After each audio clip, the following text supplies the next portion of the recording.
Let's walk through how to create and manage a project. If you are a team owner and user, you can start by clicking on the projects in the main menu bar. Today we'll be focusing on managing projects in the table view. If you use the card view, check out our separate video on managing projects in that layout. Once you're in the project screen, click on the New Projects button to get started. You will first name the project and then choose whether you want all team members to have access to this project. If so, check the box and determine what role you would like them to have. Once you're finished, select Create. If you are an owner on the project, you can change its name and team visibility after it's been created. Start by selecting the project by clicking on the box and then clicking Edit. As an owner, you can also manage the team members. With the project selected, click Access, or you can click on the plus icon located behind the last avatar underneath the Access column. Click on the search bar to search for team members by typing their name or scrolling through the drop-down. By clicking Assign and selecting their role, you are assigning them access to the project.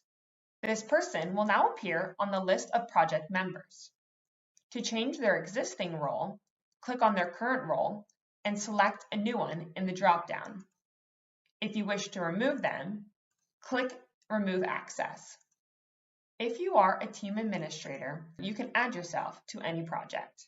In the columns, you can view the created on date, the date in which the content inside the project was last updated, and add comments. You can rearrange the columns by clicking on the Manage Columns icon.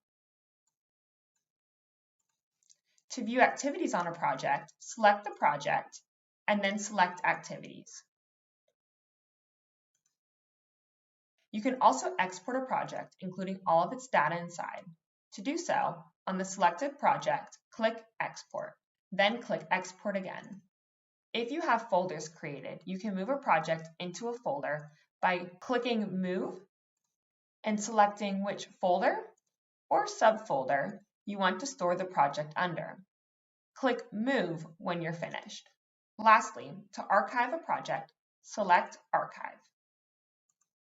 Only project owners can archive projects. You cannot permanently delete a project due to data traceability. Only the person who has archived the project or the team owner can restore it. To learn more about SciNote, continue watching our tutorial videos and explore the additional resources linked below.